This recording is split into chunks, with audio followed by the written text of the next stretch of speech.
Assalamualaikum warahmatullahi wabarakatuh. Salam sejahtera bagi kita semua. Om Swastiastu, Namo Buddhaya, salam kebajikan. Kami ucapkan terima kasih kepada seluruh wajib pajak atas kontribusinya dalam penghimpunan penerimaan negara di sektor perpajakan. Untuk mewujudkan DJP bersih dari korupsi dan menjadi birokrasi bersih dan melayani, tolong Bapak dan Ibu bantu kami untuk tidak memberikan atau menjanjikan akan memberikan hadiah atau pemberian dalam bentuk apapun kepada seluruh pegawai Direktorat Jenderal Pajak terkait pelaksanaan pekerjaan dalam jabatannya. Seluruh pelayanan yang kami berikan tidak dipungut biaya. Apabila Bapak dan Ibu menemukan pegawai Direktorat Jenderal Pajak yang masih meminta atau menerima barang, uang, fasilitas, atau apapun dari wajib pajak, agar segera melaporkannya melalui saluran pengaduan resmi Direktorat Jenderal Pajak, Kering Pajak 1500-200. Semoga Allah Subhanahu wa Ta'ala memberikan kekuatan kepada kita semua, bersatu bersama-sama menghimpun penerimaan pajak untuk pembangunan Indonesia tercinta. Pajak kuat, Indonesia maju. Assalamualaikum warahmatullahi wabarakatuh.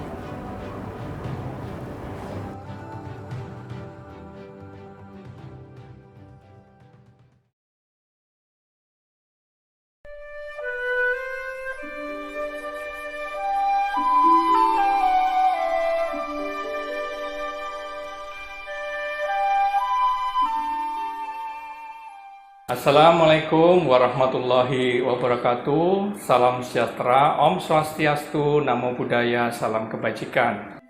Maklumat pelayanan KPP Madya Banjarmasin, Ulun Ari Junaidi, Kepala KPP Madya Banjarmasin, lawan jajaran staf sabarataan menyatakan, lawan ini kami Batagas sanggup melayani sesuai standar pelayanan yang telah ditetapkan.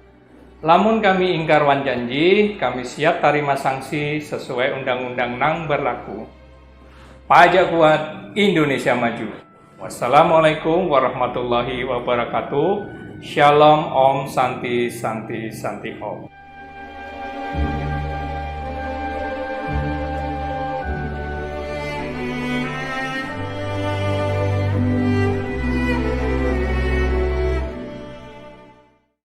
Assalamualaikum warahmatullahi wabarakatuh. Selamat pagi dan salam sejahtera untuk kita semua. Shalom, Om Swastiastu, Namo Buddhaya, salam kebajikan. Selamat bergabung dalam virtual meeting pada pagi hari ini. Bagaimana kabarnya Bapak dan Ibu sekalian? Saya berharap Bapak Ibu sekalian dalam keadaan sehat. Sebelum kita mulai, mohon untuk merubah nama sesuai format, nama perusahaan _ nama peserta. Perkenalkan sebelumnya, saya Amalia dari KPP Madya Banjarmasin akan menjadi MC pada sosialisasi UU HPP hari ini. Sebelum memulai acara pada pagi hari ini, marilah kita berdoa menurut agama dan kepercayaan masing-masing. Berdoa dimulai.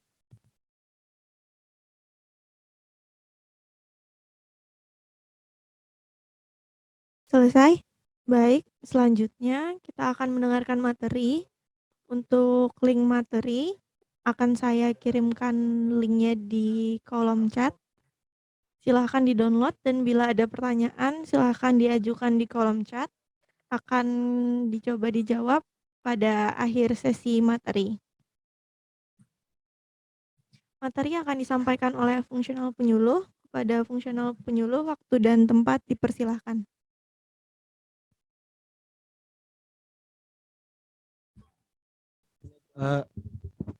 Mohon izin, Bapak Ibu, apakah suara saya terdengar dengan jelas?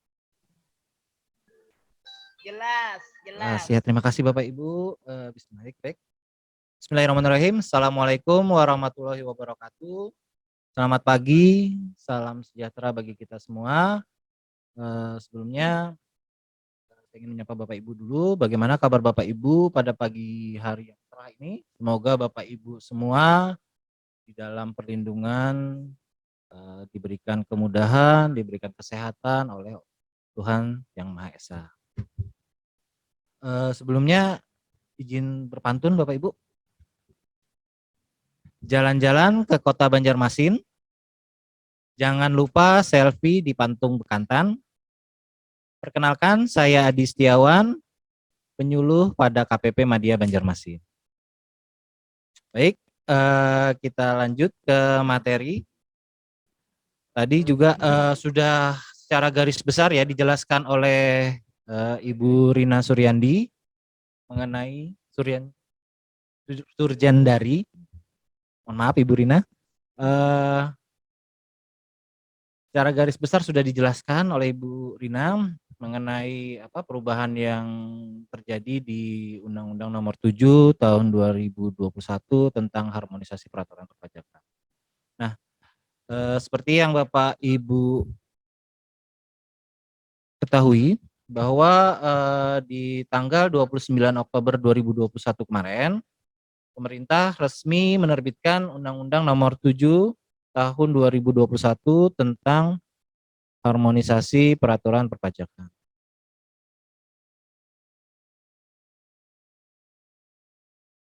Nah, melalui Undang-Undang HPP ini mengatur mengenai perubahan ketentuan terkait dengan ketentuan umum perpajakan, pajak penghasilan, pajak pertambahan nilai, dan cukai. Selain itu ada juga pengaturan baru seperti ketentuan tentang pajak karbon dan program pengungkapan sukarela. Nah, Bapak Ibu, untuk Undang-Undang HPP ini itu tidak langsung berlaku secara penuh saat diundangkan menjadi undang-undang. Penerapan ketentuan dalam Undang-Undang HPP ini dilakukan secara bertahap dengan mempertimbangkan kondisi masyarakat dan pelaku usaha yang belum sepenuhnya pulih dari dampak pandemi COVID-19. Nah, di lahirnya Undang-Undang HPP sendiri itu adalah menjadi bagian dari proses reformasi struktural untuk mendorong sistem perpajakan yang adil, sehat, efektif, dan akuntabel. Penguatan sistem perpajakan tentunya akan memperkuat fungsi APBN dari sisi penerimaan, terutama dalam pembangunan jangka panjang. Nah, baik Bapak Ibu, untuk sistematika Undang-Undang Nomor 7 Tahun 2021 tentang harmonisasi peraturan perpajakan itu terdiri dari 9 bab. Yang pertama, bab 1 itu asas, tujuan, dan ruang lingkup. Bab kedua membahas mengenai ketentuan umum dan tata cara perpajakan. Bab ketiga mengenai pajak penghasilan. Bab keempat, pajak pertambahan nilai. Bab kelima, program pengungkapan sukarela wajib pajak. Yang keenam itu pajak karbon. Yang bab ketujuhnya adalah cukai. Bab ke-8 dan bab ke-9 itu peralihan dan penutup. Nah, untuk kali ini saya akan menyampaikan mengenai materi tentang ketentuan umum dan tata cara perpajakan. Nah, untuk asas, tujuan, dan ruang lingkup dari diberlakukannya Undang-Undang Nomor 7 Tahun 2021. Nah, untuk asas penerbitannya, yang pertama adalah asas keadilan, yaitu pengaturan perpajakan itu menjunjung tinggi keseimbangan hak dan kewajiban setiap pihak yang terlibat. Yang kedua, asas kesederhanaan, yaitu pengaturan perpajakan harus dapat memberikan kemudahan pelayanan kepada masyarakat dalam memenuhi hak dan kewajibannya. Yang ketiga, asas efisiensi, yaitu pengaturan perpajakan harus berorientasi pada minimalisasi penggunaan sumber daya untuk mencapai hasil kerja yang terbaik. Yang keempat, asas kepastian hukum, yaitu pengaturan perpajakan harus dapat mewujudkan ketertiban masyarakat melalui jaminan kepastian hukum. Yang kelima, kemanfaatan, yaitu pengaturan perpajakan bermanfaat bagi kepentingan negara, bangsa, dan masyarakat, khususnya dalam memajukan kesejahteraan umum.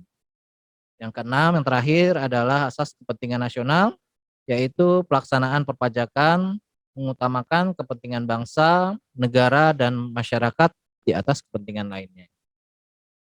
Nah, sedangkan tujuan penerbitan Undang-Undang HPP ini yaitu yang pertama, meningkatkan pertumbuhan dan mendukung percepatan pemulihan perekonomian.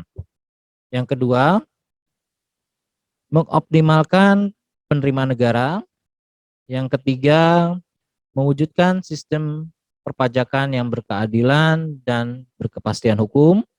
Yang keempat, melaksanakan reformasi administrasi kebijakan perpajakan yang konsolidatif dan perluasan basis data pajak. Yang terakhir, meningkatkan kepatuhan sukarela wajib pajak.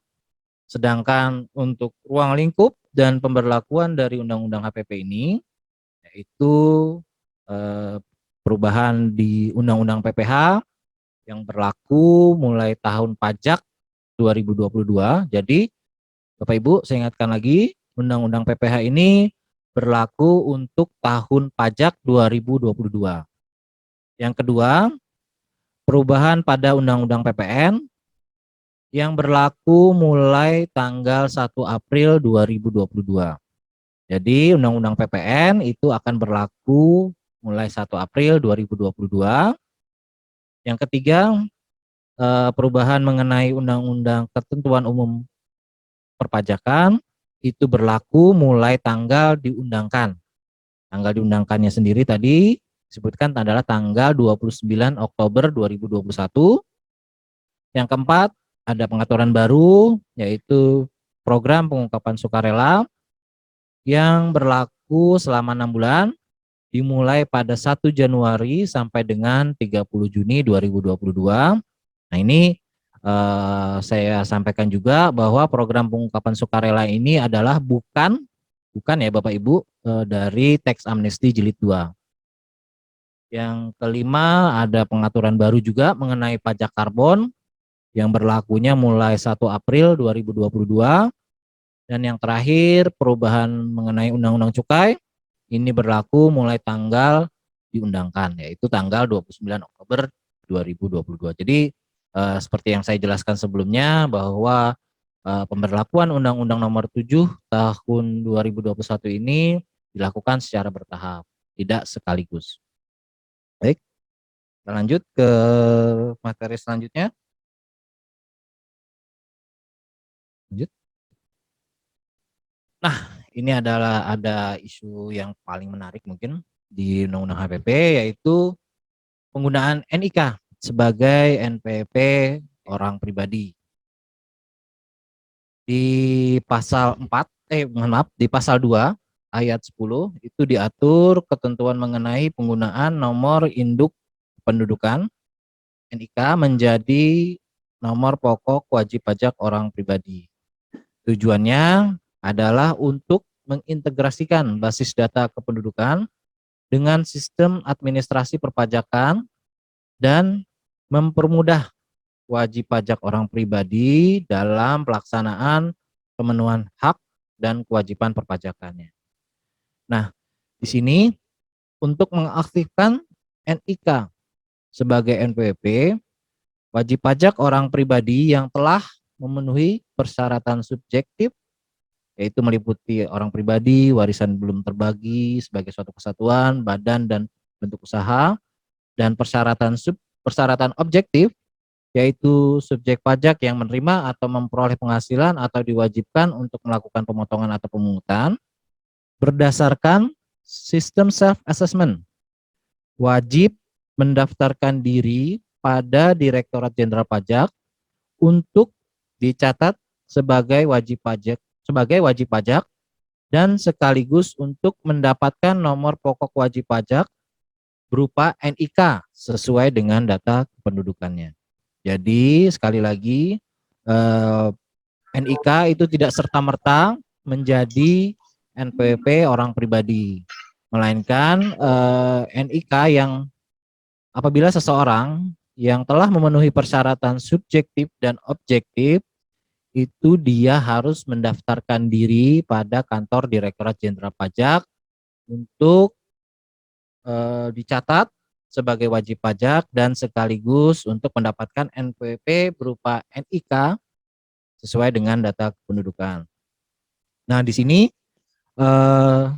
sepanjang seseorang yang memiliki NIK belum memenuhi syarat subjektif dan objektif serta kriteria untuk menjadi wajib pajak orang pribadi, tentunya tidak harus mendaftarkan atau mengaktifasi NIK-nya sebagai NPWP. Jadi apabila persyaratan subjektif dan objektifnya belum terpenuhi, jadi wajib pajak itu tidak perlu mendaftarkan atau mengaktifasi NIK-nya sebagai NPWP.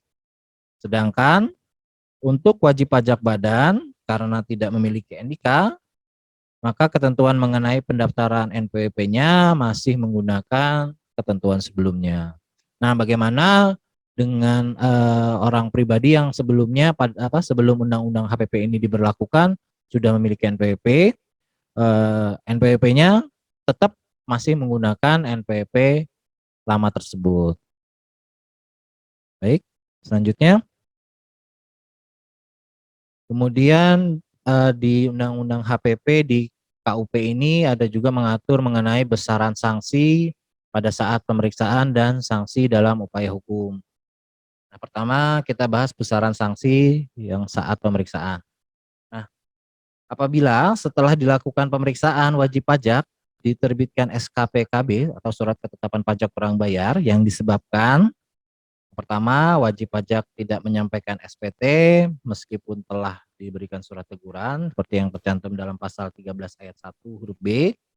Yang kedua, terdapat pajak pertambahan nilai dan pajak barang mewah yang tidak seharusnya dikompensasikan selisih lebih pajak atau tidak seharusnya dikenain tarif 0%.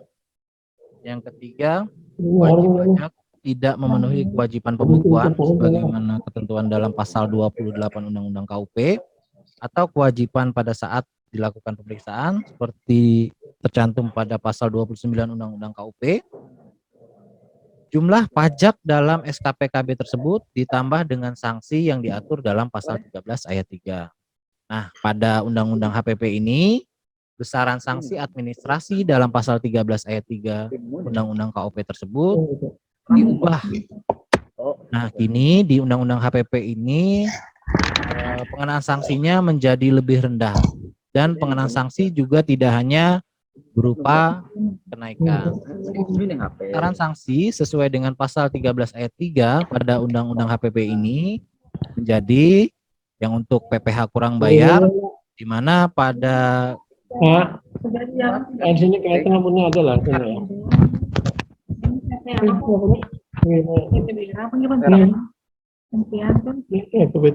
Bentar Bapak Ibu, mungkin ada suara yang bocor.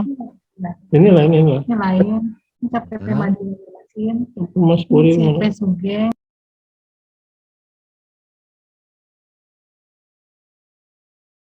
Sudah, baik. Saya ulangin. Jadi besaran sanksi sesuai dengan pasal 13 ayat 3 pada Undang-Undang HPP ini itu menjadi yang untuk pertama yang untuk PPh kurang dibayar di ketentuan pada KUP lama besaran sanksinya adalah sebesar 50%. Nah, di Undang-Undang HPP ini sanksinya berubah menjadi sanksi bunga per bulan, di mana perhitungannya adalah sebagai berikut: suku bunga acuan ditambah afli faktor 20%, kemudian dibagi 12, nah itu adalah sanksi bunga per bulannya. Ini dikenakan maksimal 24 bulan.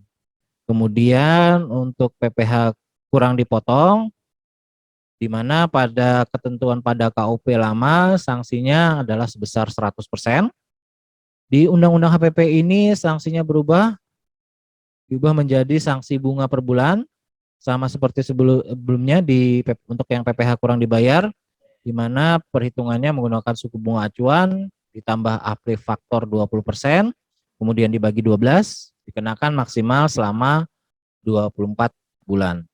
Nah, untuk yang perhitungan sanksi bunga per bulan ini akan ditetapkan oleh Menteri Keuangan melalui keputusan Menteri Keuangan. Nah, untuk besaran sanksi bunga per bulannya, Bapak Ibu bisa lihat nanti di situs pajak.go.id mengenai besaran sanksi bunga per bulan. Untuk penerbitannya biasanya itu di akhir bulan sebelum masa bunga per bulan itu ditetapkan. Nanti Bapak Ibu bisa cek di situs pajak.go.id, atau kalau misalnya memang ingin bertanya nanti bisa WA ke layanan helpdesk kami, atau mungkin nanti bisa juga bertanya ke akun representatif pengampu dari Bapak Ibu. Terus yang untuk yang sanksi ketiga mengenai PPh dipotong tetapi tidak di-store, ketentuan pada KUP lama sanksinya adalah sebesar 100%. Nah, di Undang-Undang HPP ini besaran tarif sanksinya turun menjadi 75%. Begitu juga untuk PPN dan PPNBM kurang dibayar. Di KUP lama besaran sanksinya adalah 100%. Di Undang-Undang HPP ini besaran sanksinya turun menjadi 75%. Nah, kemudian kedua, kita akan bahas mengenai sanksi setelah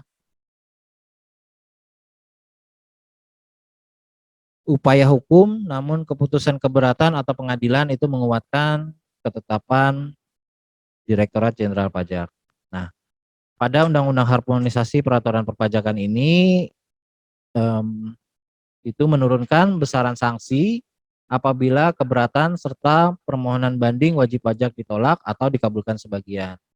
Nah, perubahan besaran sanksi tersebut itu tertuang dalam pasal 25 dan pasal 27 Undang-Undang KUP sebagaimana telah diubah terakhir dengan Undang-Undang Nomor 7 tentang HPP. Di pasal 25 ayat 9 disebutkan dalam hal keberatan wajib pajak ditolak atau dikabulkan sebagian, wajib pajak dikenai sanksi administratif berupa denda sebesar 30% dari jumlah pajak berdasarkan keputusan keberatan dikurangin dengan pajak yang telah dibayar sebelum mengajukan keberatan. Di mana pada Undang-Undang KUP lama besaran sanksi kenaikannya adalah sebesar 50%. Jadi ini ada penurunan besaran sanksinya di Undang-Undang HPP ini menjadi 30%. Namun, sama seperti ketentuan terdahulu, apabila wajib pajak mengajukan permohonan banding, maka sanksi denda sebesar 30% itu tidak dikenakan. Nah, kemudian di pasal 27 ayat 5D itu disebutkan dalam hal permohonan banding ditolak atau dikabulkan sebagian, wajib pajak dikenai sanksi administratif berupa denda sebesar 60% dari jumlah pajak berdasarkan putusan banding dikurangi dengan pembayaran pajak yang telah dibayar sebelum mengajukan keberatan. Di mana pada Undang-Undang KUP yang lama besaran sanksi kenaikannya adalah sebesar 100%. Jadi ada penurunan ya Bapak Ibu menjadi sebesar 60% pada Undang-Undang HPP ini.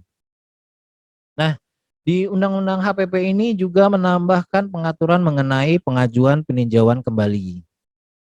Yaitu di pasal 27 ayat 5E yang menyatakan apabila wajib pajak atau Direktorat Jenderal Pajak mengajukan permohonan PK, maka pelaksanaan putusan pengadilan pajak itu tidak ditangguhkan atau dihentikan.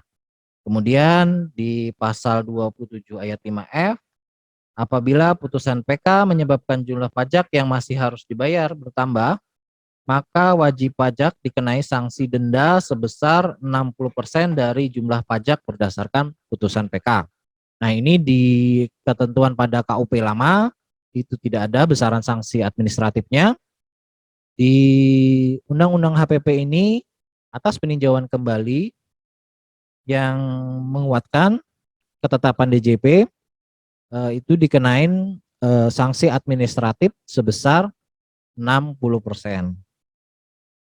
Nah, juga di pasal 27 ayat 5G yaitu surat tagihan pajak atas sanksi administratif sebagaimana dimaksud pada ayat 5F yang itu putusan PK yang menyebabkan pajak yang harus dibayar bertambah itu diterbitkan paling lama 2 tahun sejak tanggal diterimanya putusan peninjauan kembali oleh Direktur Jenderal Pajak. Nah, itu Bapak Ibu mengenai sanksi pemeriksaan dan sanksi setelah upaya hukum. Lanjut. Nah, di Undang-Undang HPP ini juga mengatur perubahan mengenai pajak internasional. Yang pertama itu ada asistensi penagihan pajak global, di mana pada Undang-Undang HPP ini mengatur ketentuan kerjasama dalam pelaksanaan bantuan penagihan pajak dengan negara mitra. Nah, klausul ini termuat dalam pasal 20A Undang-Undang KUP sebagaimana telah diubah terakhir dengan Undang-Undang HPP, di mana pasal tambahan ini memberikan wewenang kepada Menteri Keuangan untuk melakukan kerjasama bantuan penagihan pajak dengan negara mitra. Nah, pelaksanaan bantuan penagihan pajak akan dilakukan Direktur Jenderal Pajak Direktorat Jenderal Pajak dapat memberikan bantuan penagihan pajak dan meminta bantuan penagihan pajak kepada negara mitra. Nah, pada Undang-Undang HPP ini menekankan baik pemberian maupun permintaan bantuan penagihan pajak itu dilakukan berdasarkan perjanjian internasional dan secara resiprokal. Di mana penerapan prinsip resiprokal ini berarti Dirjen Pajak dapat memberikan bantuan penagihan pajak kepada pemerintah negara mitra sepanjang negara mitra tersebut juga memberikan bantuan penagihan pajak yang setara kepada pemerintah Indonesia. Nah, di ketentuan kedua mengenai Mutual Agreement Procedure atau MAP, di mana pada Undang-Undang HPP ini mengatur kembali ketentuan terkait dengan prosedur persetujuan bersama atau Mutual Agreement Procedure MAP. Nah, dengan pengaturan kembali MAP tersebut itu dimaksudkan agar pelaksanaannya dapat berjalan secara simultan dengan proses keberatan, banding, atau pengurangan atau pembatalan surat ketetapan pajak SKP yang tidak benar. Ketentuan perihal mengenai MAP ini dituangkan dalam pasal 27C Undang-Undang KUP sebagaimana telah diubah terakhir dengan Undang-Undang HPP. Nah, MAP dalam pasal 27C ayat 3 tersebut merupakan MAP yang diajukan wajib pajak dalam negeri, Direktur Jenderal Pajak, atau pejabat berwenang negara mitra persetujuan penghindaran pajak berganda atau P3B. MAP itu adalah merupakan prosedur administratif yang diatur dalam P3B untuk mencegah atau menyelesaikan permasalahan yang timbul dalam penerapan P3B. Direktorat Jenderal Pajak berwenang melaksanakan MAP untuk mencegah atau menyelesaikan permasalahan yang timbul dalam penerapan P3B. Kemudian mengenai konsensus pemajakan global, dalam Undang-Undang Harmonisasi Peraturan Perpajakan ini mengatur tentang konsensus pemajakan global, di mana pemerintah Indonesia berwenang untuk membentuk, melakukan, dan melaksanakan kesepakatan ataupun perjanjian di bidang perpajakan dengan pemerintah negara mitra atau yurisdiksi mitra secara bilateral maupun multilateral. Tujuan pengaturan konsensus pemajakan global yaitu untuk pertama, penghindaran pajak berganda dan pencegahan pengelakan pajak. Yang kedua itu adalah untuk mencegah penggurusan basis pemajakan dan pergeseran laba. Yang ketiga itu pertukaran informasi perpajakan. Yang keempat, bantuan penagihan pajak dan kerjasama perpajakan lainnya. Baik, kita lanjut ke materi selanjutnya. Nah, ini tadi juga sudah dijelaskan oleh Ibu Rina mengenai perubahan kuasa wajib pajak sebagaimana diatur dalam pasal 32 ayat 3A Undang-Undang KUP sebagaimana telah diubah terakhir dengan Undang-Undang HPP, di mana pada Undang-Undang HPP ini mengubah ketentuan terkait dengan kuasa wajib pajak. Nah, perubahan ini berkaitan dengan keharusan bagi kuasa wajib pajak untuk memiliki kompetensi tertentu dalam aspek perpajakan.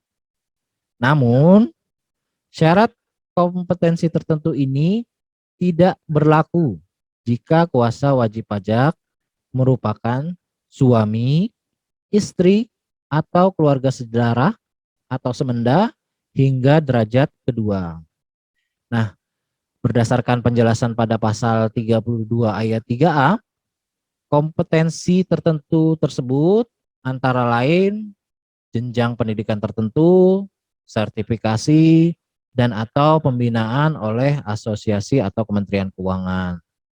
Nah, masih di penjelasan pasal 32 ayat 3A, puasa juga dapat dilakukan oleh konsultan pajak atau pihak lain sepanjang memenuhi persyaratan sesuai dengan ketentuan perundang-undangan di bidang perpajakan. Nah, yang dimaksud dengan kuasa itu adalah orang yang menerima kuasa khusus dari wajib pajak untuk menjalankan hak dan memenuhi kewajiban perpajakan tertentu dari wajib pajak sesuai dengan ketentuan peraturan perundang-undangan perpajakan. Jadi yang dimaksud kuasa khusus itu adalah pihak yang ditunjuk untuk menjalankan hak dan memenuhi kewajiban perpajakan tertentu dari wajib pajak. Jadi yang tertentu ya Bapak Ibu, sesuai dengan ketentuan peraturan perundang-undangan perpajakan. Nah, berdasarkan di pasal 44E ayat 2, pelaksanaan hak dan pemenuhan kewajiban perpajakan oleh seorang kuasa akan diatur dengan atau berdasarkan peraturan Menteri Keuangan. Begitu pula nanti dengan kompetensi tertentu, sebagaimana disebutkan di pasal 32, yang harus dimiliki seorang kuasa juga akan diatur dengan atau berdasarkan peraturan Menteri Keuangan. Jadi nanti mungkin ada aturan turunannya lagi ya Bapak Ibu terkait kuasa wajib pajak. Selanjutnya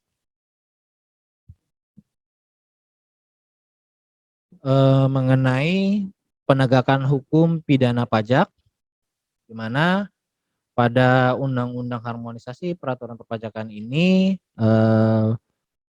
lebih mengedepankan pemulihan kerugian pada pendapatan negara. Nah, di Undang-Undang HPP ini juga menambah wewenang penyidik tindak pidana perpajakan. Penambahan wewenang itu tertuang dalam pasal 44 ayat 2 huruf J, di mana pasal tersebut memberikan wewenang kepada pejabat pegawai negeri sipil atau PPNS, DJP, sebagai penyidik untuk melaksanakan penyitaan dan atau pemblokiran harta kekayaan tersangka. Nah, berdasarkan pada bagian penjelasan pasal 44 ayat 2 huruf J, itu penyitaan dilakukan untuk memulihkan kerugian pada pendapatan negara. Penyitaan ini dapat dilakukan terhadap barang bergerak ataupun barang tidak bergerak. Harta yang dapat disita itu termasuk rekening bank, piutang, dan surat berharga milik wajib pajak, penanggung pajak, dan atau pihak lain yang telah ditetapkan sebagai tersangka. Nah, di sini adapun yang dimaksud dengan pihak lain adalah pihak yang menyuruh melakukan, yang turut serta melakukan, yang menganjurkan, atau yang membantu melakukan tindak pidana di bidang perpajakan. Nah, untuk pemblokiran itu dilakukan dengan melakukan permintaan pemblokiran kepada pihak berwenang. Pihak berwenang tersebut seperti bank, kantor pertanahan, kantor samsat, dan lain-lain. Pemblokiran dan atau penyitaan harta kekayaan itu bertujuan untuk mengamankan aset tersangka. Hal ini dilakukan sebagai jaminan pemulihan kerugian pada pendapatan negara. Aset diharapkan tidak hilang, dialihkan ke pemilikannya atau dipindah tangankan.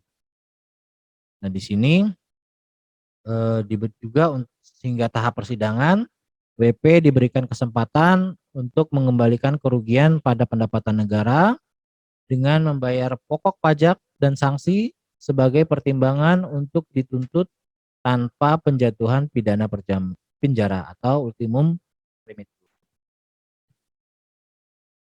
Nah, di sini juga mengenai penegakan hukum pidana perpajakan pada Undang-Undang KUP yang lama itu terdapat disparitas pemahaman daluarsa dan pemeriksaan bukti permulaan. Terus yang kedua, ultimum remedium pada pasal 44B itu tidak banyak dimanfaatkan oleh wajib pajak. Yang ketiga, pidana denda sebagian besar disubsidiar pidana kurungan. Yang keempat dan terakhir itu adalah penegakan hukum pidana pajak sebagian besar berakhir di pemidanaan fisik tanpa adanya pemulihan pada pendapatan negara. Nah, itu adalah latar belakang perubahan pada pasal pidana di Undang-Undang HPP ini. Nah, tujuannya adalah untuk memberikan kepastian hukum dan pemulihan kerugian pada pendapatan negara. Nah, di Undang-Undang HPP ini, besaran sanksi denda dalam pasal 44B itu dilakukan perubahan. Nah, ketentuan tersebut merupakan salah satu perubahan Undang-Undang KUP yang dimuat dalam Undang-Undang HPP. Nah, pada ketentuan pasal 44B ayat 1 itu pada dasarnya adalah mengatur wewenang Menteri Keuangan untuk meminta Jaksa Agung untuk menghentikan penyidikan tindak pidana perpajakan untuk kepentingan penerimaan negara. Namun, penghentian penyidikan dapat dilakukan setelah wajib pajak atau tersangka melunasi kerugian pada pendapatan negara dan sanksi dendanya. Nah, besaran sanksi denda tersebut kini dibuat berjenjang tergantung pada perbuatan yang dilakukan oleh wajib pajak. Di Undang-Undang HPP ini juga pemerintah itu memperluas ultimum remedium tindak pidana perpajakan hingga tahap persidangan. Selain itu, pemerintah juga mengatur tidak adanya opsi menggantikan pembayaran pidana denda dengan kurungan melalui pasal 44C. Kemudian juga pidana denda dalam pasal ini itu merujuk pada sanksi yang diatur dalam pasal 39 dan pasal 39A Undang-Undang KUP, mana secara ringkas sanksi dalam pasal 39 dan 39A untuk UU KUP itu dikenakan terhadap wajib pajak yang secara sengaja melakukan tindak pidana pajak. Tindakan yang dimaksud seperti membuat faktur pajak fiktif. Baik, lanjutnya. Nah, ini adalah ikhtisar perubahan pasal pidana pada Undang-Undang HPP. Mungkin Bapak Ibu bisa dibaca di mana di sebelah kiri itu di Undang-Undang existing itu adalah Undang-Undang KUP yang lama. Terdapat 6 poin perubahan, ada yang mengatur mengenai perubahan, juga ada mengatur mengenai ketentuan baru. Seperti yang untuk perubahan itu adalah pada daluarsa penuntutan, di mana di Undang-Undang HPP ini itu menyelaraskan daluarsa penuntutan di batang tubuh dan penjelasan. Yang kemudian juga itu menegaskan di penjelasan bahwa yang dimaksud penuntutan adalah penyampaian surat perintah dimulainya penyidikan. Kemudian perubahan kedua itu di pemeriksaan bukti permulaan di pasal 43A. Nah, di Undang-Undang HPP ini perubahannya itu menegaskan di batang tubuh bahwa pemeriksaan bukti permulaan itu dilaksanakan oleh penyidik pajak. Yang kedua, itu memperluas sumber pemeriksaan bukti permulaan di penjelasan dari hanya kegiatan intelijen menjadi kegiatan intelijen dan atau kegiatan lainnya. Yang ketiga, perubahannya itu menegaskan di penjelasan bahwa pemeriksaan bukti permulaan mempunyai tujuan dan kedudukan yang sama dengan penyelidikan dalam KUHP. Kemudian ada pengaturan perubahan di pasal 44 ayat 2, di mana di Undang-Undang KUP lama itu tidak ada wewenang sita atau blokir aset. Nah, di Undang-Undang HPP ini terdapat perubahan di mana menambah wewenang penyidik pajak untuk melakukan pemblokiran dan atau penyitaan aset sebagai jaminan pemulihan kerugian pada pendapatan negara. Kemudian di pasal 44A di Undang-Undang HPP ini dia merubah itu di mana di Undang-Undang HPP mengubah mengenai perubahan referensi penghentian penyidikan di pasal 44 ayat 2, kemudian menambahkan kondisi baru yang dapat dilakukan penghentian penyidikan, yaitu dalam hal wajib pajak melakukan pengungkapan ketidakbenaran perbuatan sebagaimana dimaksud dalam pasal 8 ayat 3. Kemudian juga ada perubahan di pasal 44B mengenai upaya menghindari pemidanaan, di mana hanya di ketentuan sebelumnya hanya di penyidikan. Nah, di Undang-Undang HPP ini perubahannya yaitu yang pertama sanksi pasal 44B itu dibuat berlapis. Yang pertama ada 1 kali, 3 kali, 4 kali sesuai dengan ancaman pidana di pasal 38 yaitu mengenai kealpaan. Di pasal 39 mengenai kesengajaan dan di pasal 39A mengenai transaksi tidak berdasarkan transaksi sebenarnya.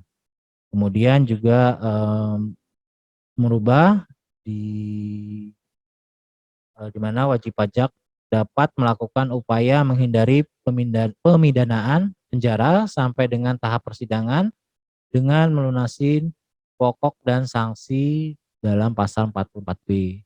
Terus yang ketiga mengatur mengenai pembayaran pokok dan sanksi pasal 44B itu dapat diperhitungkan sebagai pembayaran pidana denda.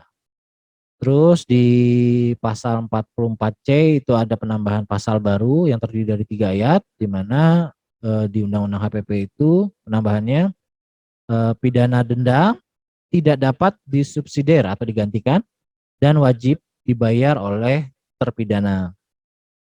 Yang kedua, jika pidana denda tidak dibayar, jaksa akan melakukan penyitaan aset.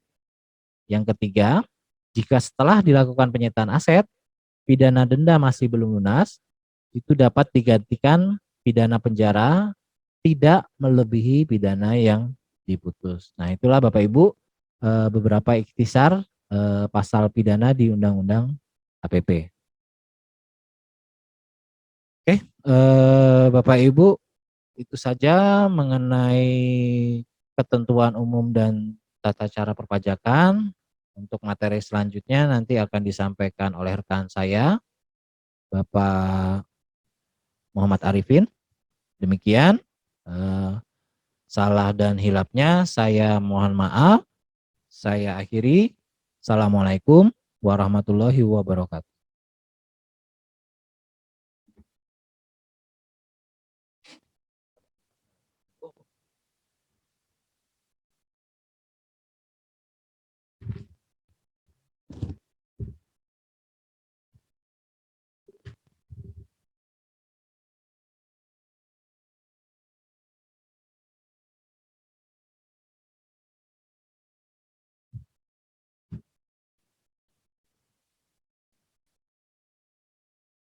Selamat pagi Bapak Ibu semua, wajib pajak KPP Madya Banjarmasin.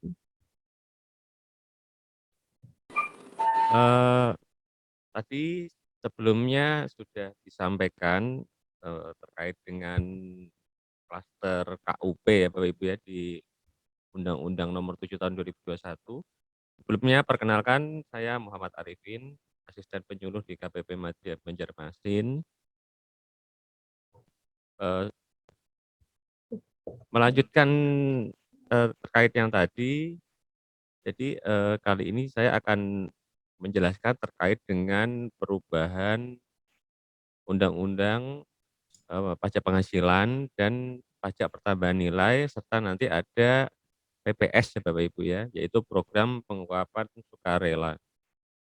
Kita langsung saja. Seperti tadi yang sudah disampaikan bahwa untuk perubahan Undang-Undang PPH Pajak Penghasilan itu mulai berlakunya tahun pajak 2022 Bapak Ibu ya. Jadi mulai tahun depan ini undang-undang ini berlaku. Adapun pokok-pokok perubahannya, terkait dengan adanya perubahan, non objek pajak penghasilan, yaitu terkait natura, kemudian ada, perubahan terkait tarif, dan juga perubahan terkait ada penambahan, penghasilan tidak kena pajak ya, untuk wajib pajak orang pribadi yang melakukan usaha kegiatan tertentu, itu yang UMKM ya, yang omsetnya di bawah 4,8 miliar setahun.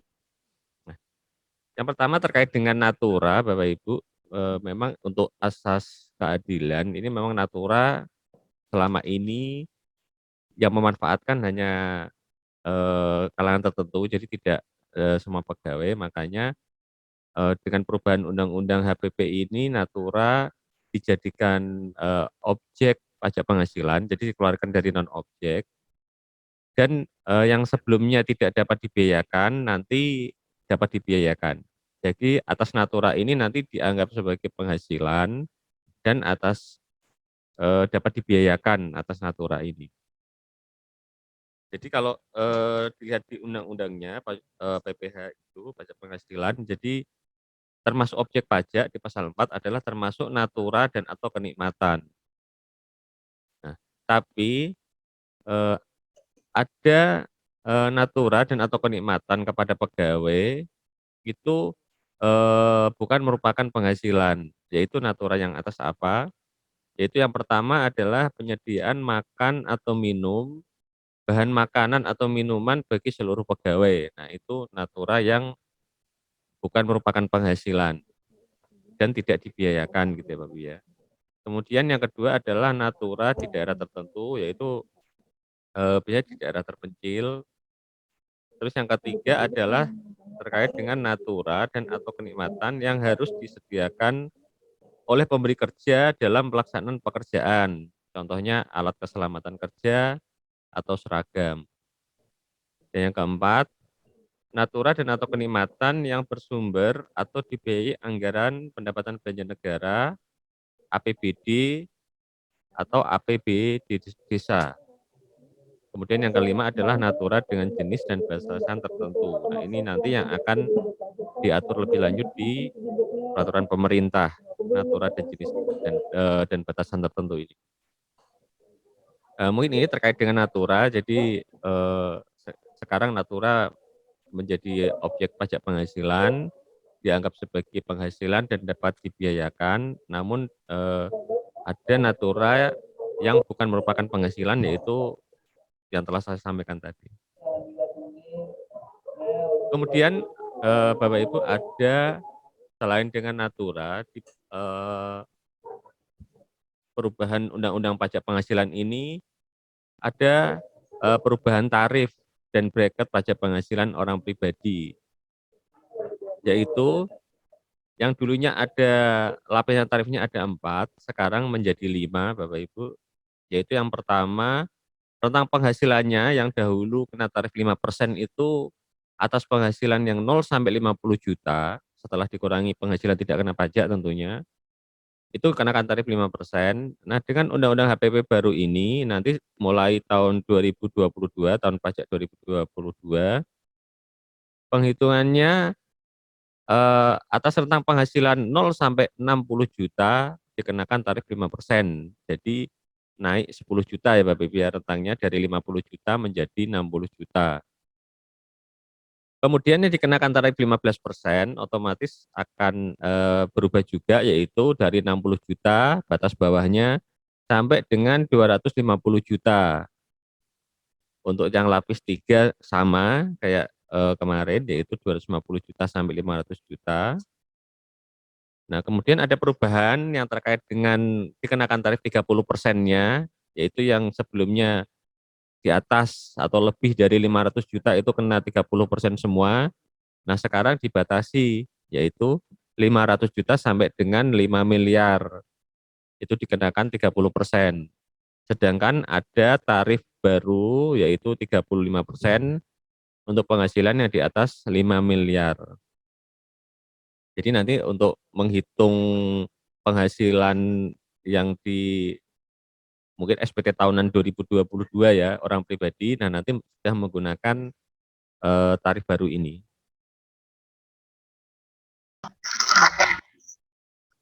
Nah, kemudian ada juga perubahan, terkait dengan tarif PPh Badan. Nah, untuk tahun 2020 dan tahun 2021 yang, kemarin ya dan saat ini itu tarifnya masih sama yaitu 22%.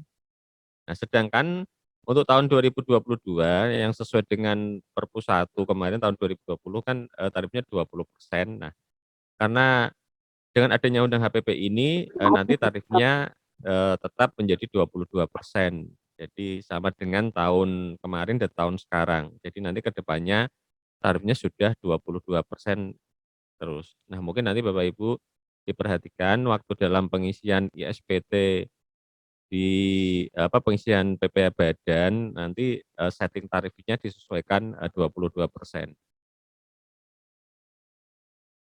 Nah, berikutnya, eee, untuk asas keadilan ini untuk wajib pajak orang pribadi. Nah, kalau yang untuk orang pribadi karyawan itu kan sudah ada penghasilan tidak kena pajaknya, setahun 54 juta.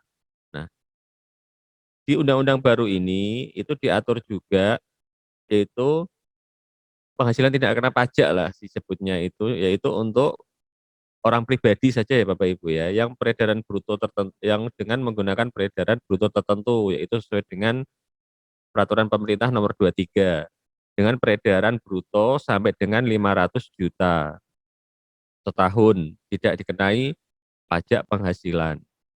Nah, ini bagaimana cara menghitungnya? Mungkin bisa saya, contohkan. Misalnya bulan Januari, nah ini ada orang, pribadi dengan peredaran bruto tertentu itu memiliki peredaran usahanya 300 juta misalnya bulan Januari.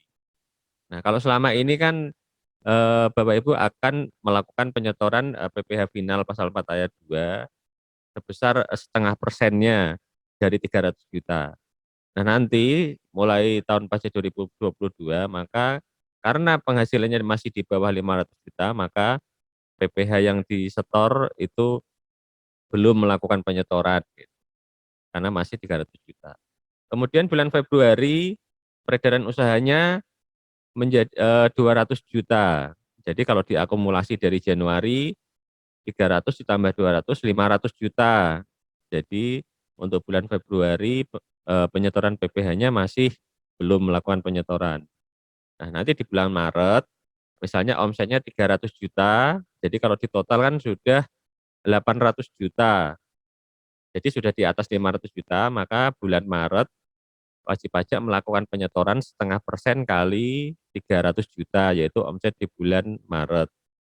Mungkin bisa dipahami ya Bapak Ibu ya terkait dengan apa namanya peredaran batasan peredaran bruto ini, yaitu tidak dikenai PPh apabila peredaran brutonya sampai dengan 500 juta. Nah, berikutnya mungkin, itu terkait dengan pajak penghasilan, yaitu terkait dengan, natura dan tarif ya Bapak Ibu ya, perubahan tarif. Jadi tadi sudah saya sampaikan kalau natura itu, menjadi penghasilan dan dapat dibayarkan kecuali, yang sudah saya sampaikan tadi ada lima item yang dia, tidak termasuk objek pajak dan tidak dapat dibiayakan. Nah, kemudian terkait dengan pajak pertambahan nilai, ini juga ada perubahan terkait dengan objek dan non-objek, serta ada perubahan tarif juga, yaitu, eee, adanya pengurangan atas pengecualian dan fasilitas pajak pertambahan nilai, agar lebih mencerminkan keadilan dan tepat sasaran, namun dengan tetap menjaga kepentingan masyarakat dan dunia usaha. Kalau dilihat di pasal 4A, yaitu terkait dengan jenis barang yang tidak dikenai pajak pertambahan nilai, itu ada beberapa item yang dihapus yaitu, eee, Yang pertama adalah barang hasil pertambangan atau hasil pengeboran yang diambil langsung dari sumbernya, tidak termasuk hasil pertambangan batu bara yang sebelumnya ada di jenis barang tidak dikenai pajak pertambahan nilai, itu dihapus, Bapak Ibu. Kemudian ada barang kebutuhan pokok yang sangat dibutuhkan oleh rakyat banyak. Nah, itu juga dihapus dari jenis barang yang tidak dikenai PPN, tapi nanti akan dimasukkan ke barang yang dibebaskan PPN. Gitu. Jadi dari non objek menjadi yang dibebaskan. Kemudian ada beberapa jasa yang tidak dikenai pajak pertambahan nilai juga dihapus dan kemudian menjadi barang yang dibebaskan PPN, yaitu jasa pelayanan kesehatan medik, jasa pelayanan sosial, jasa pengiriman jasa keuangan, jasa asuransi, jasa pendidikan, jasa angkutan umum, jasa tenaga kerja, itu menjadi dibebaskan. Nah, kemudian itu tadi terkait dengan pengecualian objek, jadi ada beberapa barang dan jasa yang dikeluarkan dari non objek dan dimasukkan ke dibebaskan PPN. Nah, kemudian terkait dengan tarif Bapak Ibu, nah tadi sudah disampaikan bahwa perubahan Undang-Undang Pajak Pertambahan Nilai ini mulai berlakunya 1 April 2022 gitu. Jadi ada perubahan tarif ini mungkin yang mungkin Bapak Ibu sudah mendengarnya, yaitu dari yang sebelumnya tarifnya 10% itu sampai dengan Maret 2022. Nah, sejak 1 April nanti itu tarif PPN-nya menjadi 11%. Jadi apabila Bapak Ibu ada transaksi sampai dengan Maret 2022 dan membuat faktur pajak itu masih menggunakan PPN 10%. Tapi sejak 1 April 2022 nanti akan berubah menjadi 11%.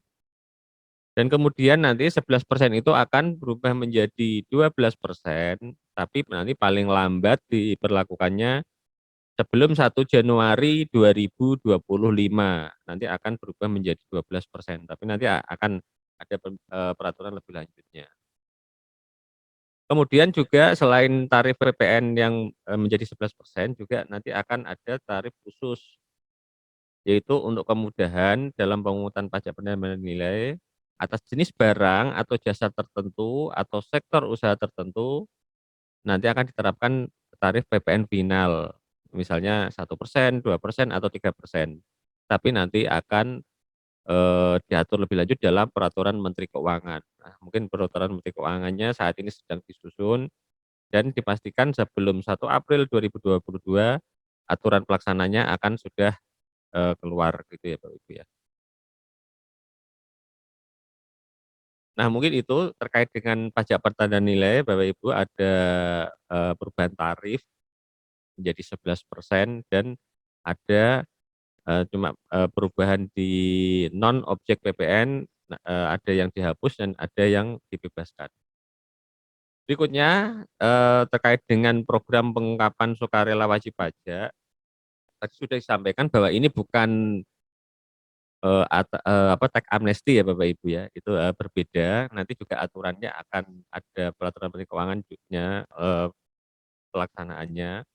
Nah, ini beda dengan tax amnesty. Nah, ini program ini pengungkapan sukarela ini nanti akan akan dimulai dari 1 Januari sampai dengan 30 Juni 2022.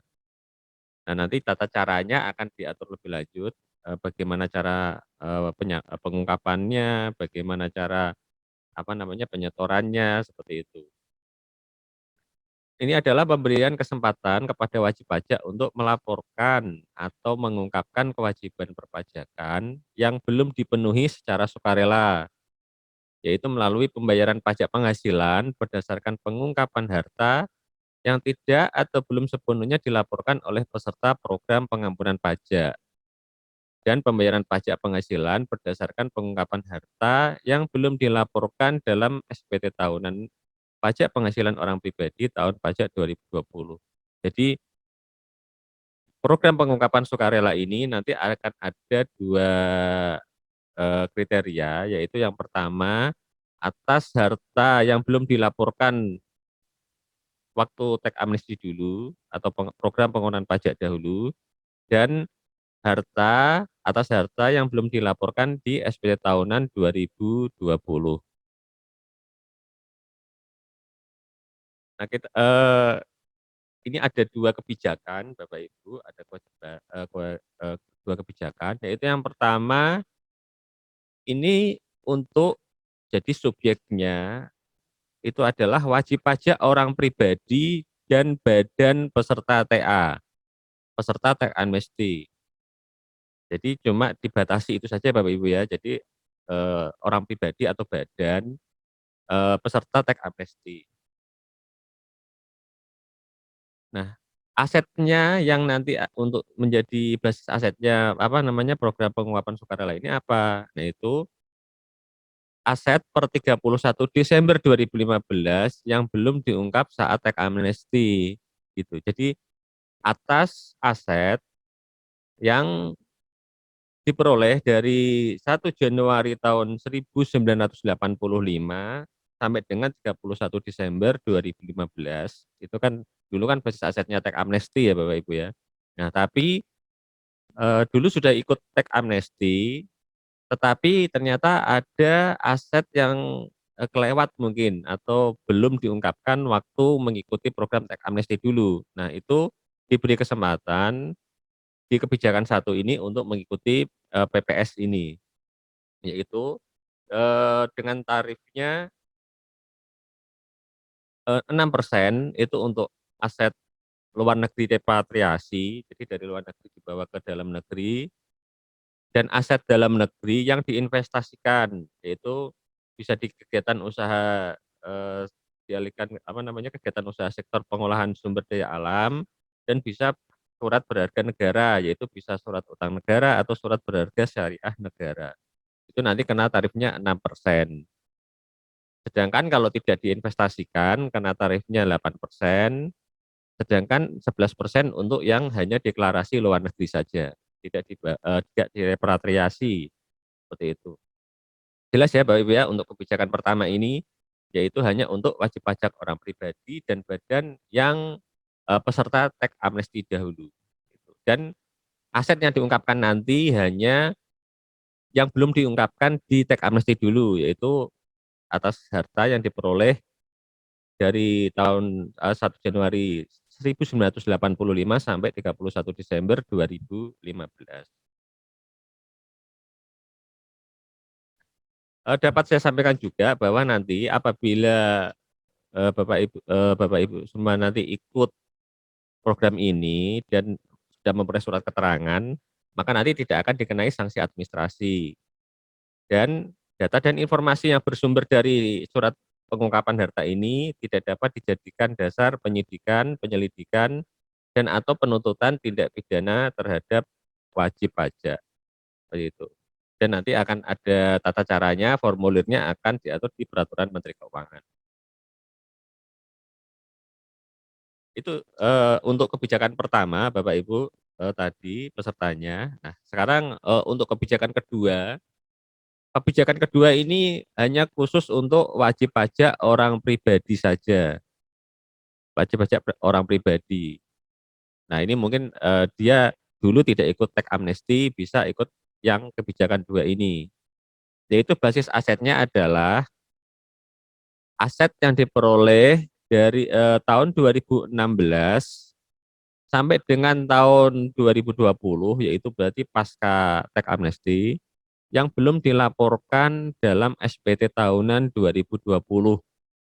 Jadi ada, apa namanya, memiliki harta yang diperoleh tahun 2016 sampai tahun 2020 dan belum dilaporkan di SPT tahunan 2020. Nah, ini dapat mengikuti program pengungkapan sukarela kebijakan kedua. Tapi ada syaratnya ini, wajib pajak untuk mengungkapkan data bersih ini, yaitu sedang dilakukan pemeriksaan. Jadi saat ini tidak sedang dilakukan pemeriksaan tahun pajak 2016 sampai 20 itu. Kemudian juga tidak sedang dilakukan pemeriksaan bukti permulaan, tidak sedang dilakukan penyidikan atas tindak pidana di bidang perpajakan, tidak sedang berada dalam proses peradilan atas tindak pidana di bidang perpajakan, dan tidak sedang menjalani hukuman pidana atas tindak pidana di bidang perpajakan. Nah, itu bisa mengikuti program pengungkapan sukarela ini.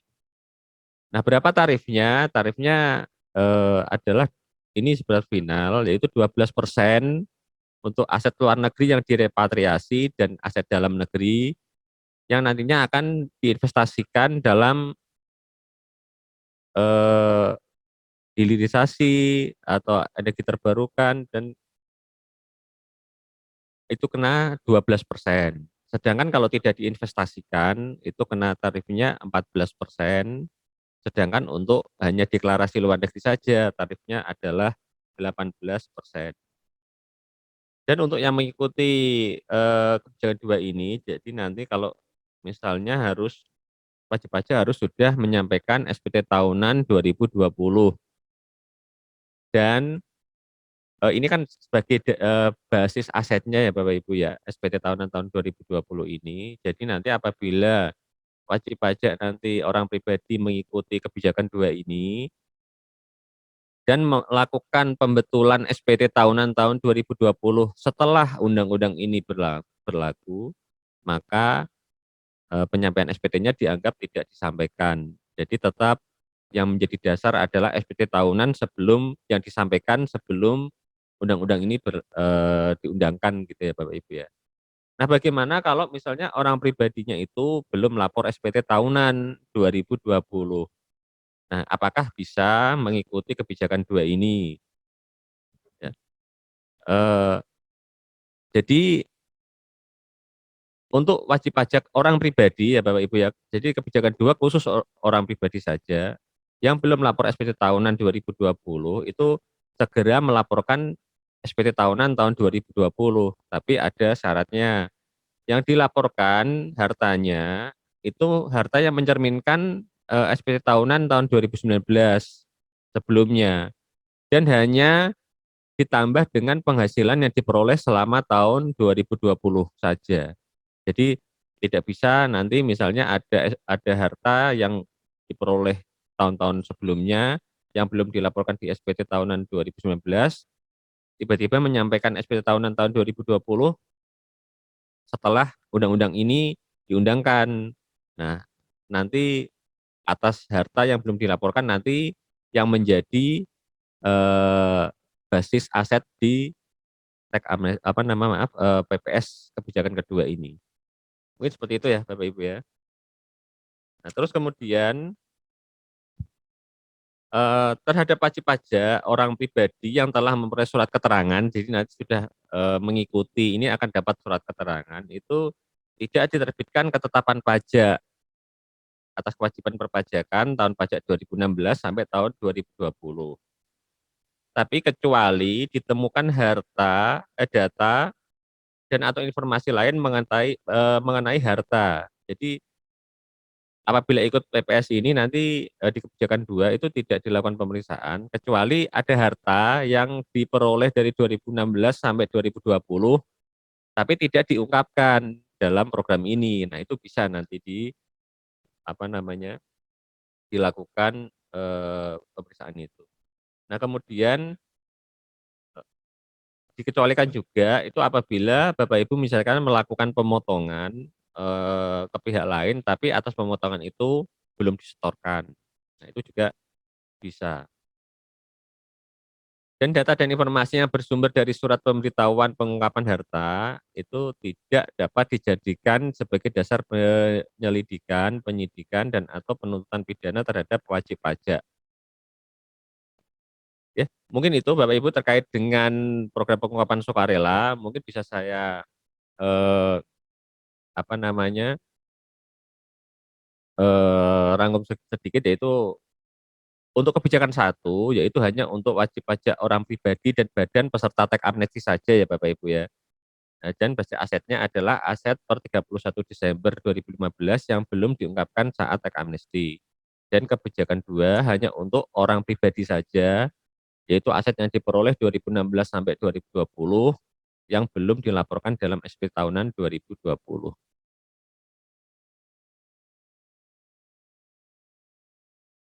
Ya, mungkin itu Bapak Ibu terkait dengan pajak penghasilan, pajak pertambahan nilai, dan pajak program pengungkapan sukarela. Mungkin kita lanjutkan saja Bapak Ibu ya ke pajak karbon dan perubahan Undang-Undang Cukai. Nanti setelah itu mungkin kalau ada yang masih kurang jelas bisa ditanyakan, bisa lewat raise hand atau di kolom chat untuk kita coba jawab satu persatu.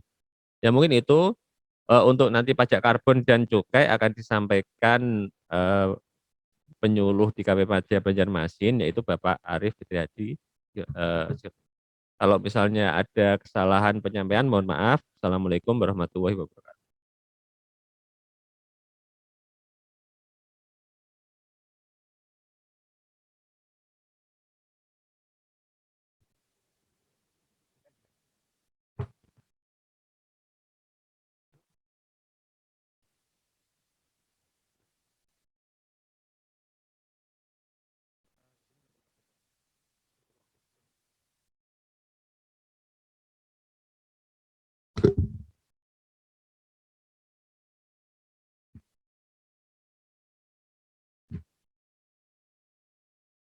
Assalamualaikum warahmatullahi wabarakatuh.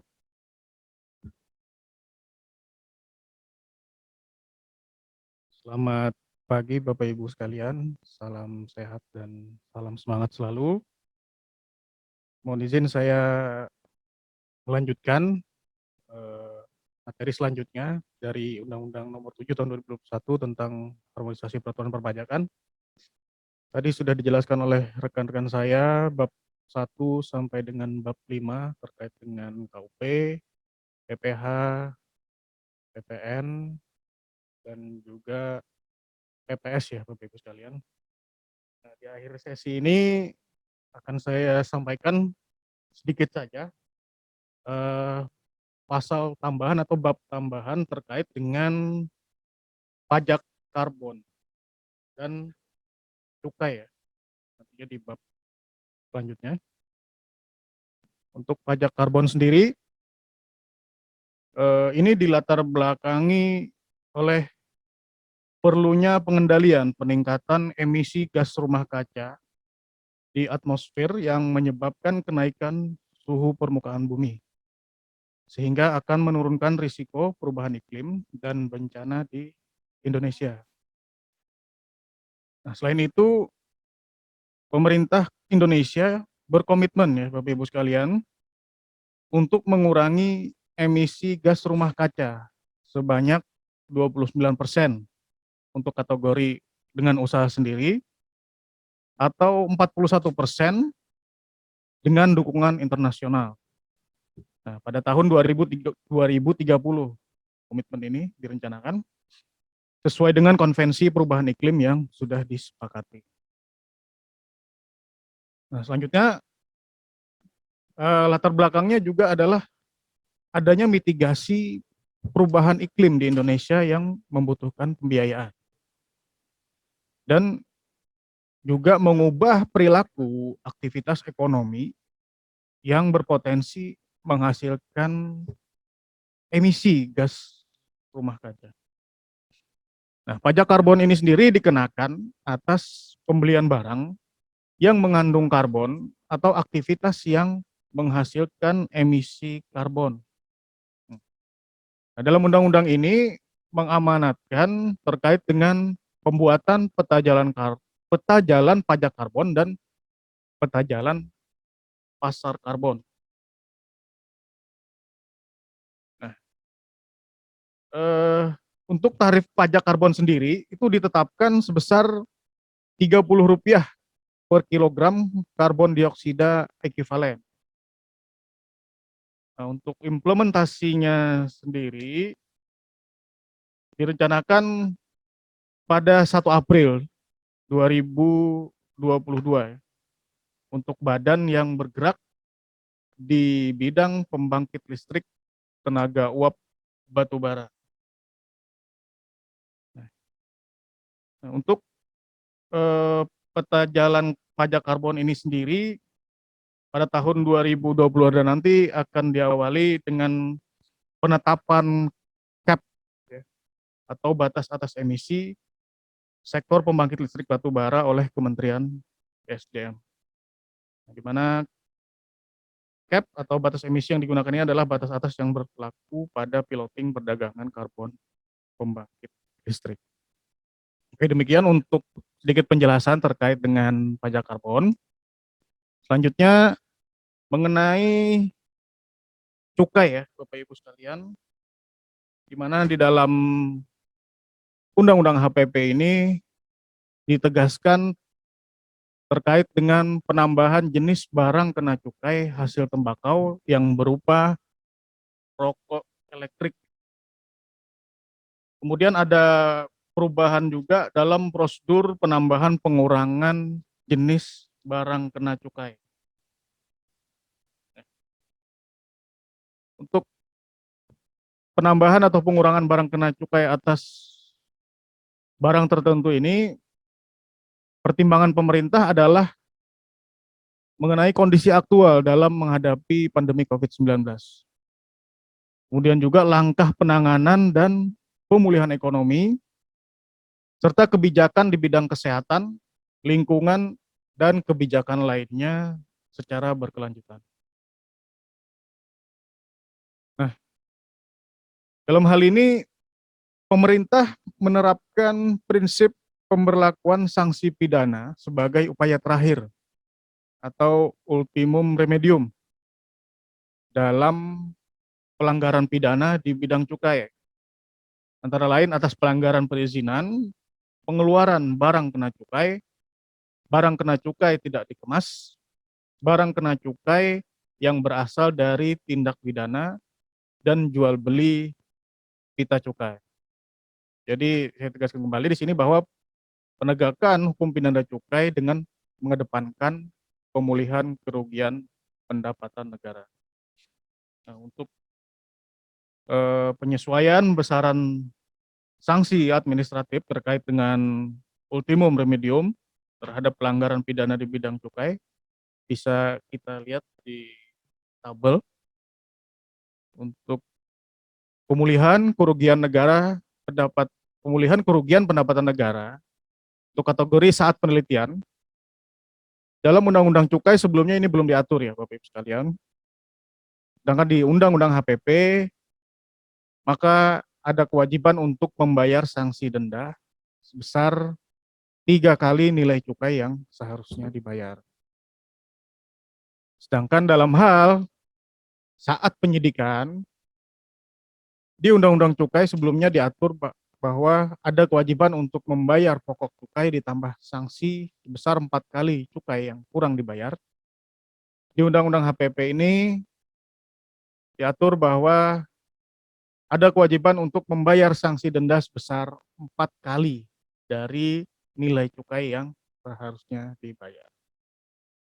Ibu sekalian, demikian sedikit yang saya sampaikan, informasi terkait dengan pajak karbon dan cukai. Mudah-mudahan bisa menambah informasi untuk melengkapi materi yang tadi sudah disampaikan oleh rekan-rekan saya sebelumnya. Saya ucapkan terima kasih atas perhatian dari Bapak Ibu sekalian. Mohon maaf apabila ada kesalahan dan kehilafan dari penyampaian saya. Selanjutnya akan kita sambung dengan diskusi dan akan kita coba untuk menjawab beberapa pertanyaan yang sudah disampaikan oleh Bapak Ibu sekalian. Demikian dari saya akhiri. Assalamualaikum warahmatullahi wabarakatuh.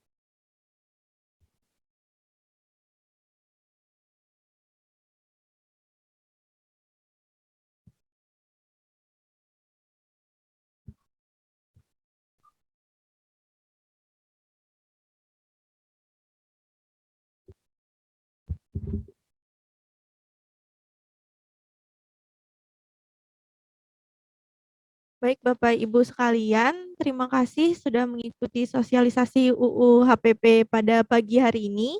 Mohon maaf apabila ada kekurangan dalam pelaksanaan Zoom meeting ini. Saya Amalia pamit undur diri. Wassalamualaikum Shalom, Om Santi Santi Santi Om. Namo Buddhaya, salam kebajikan.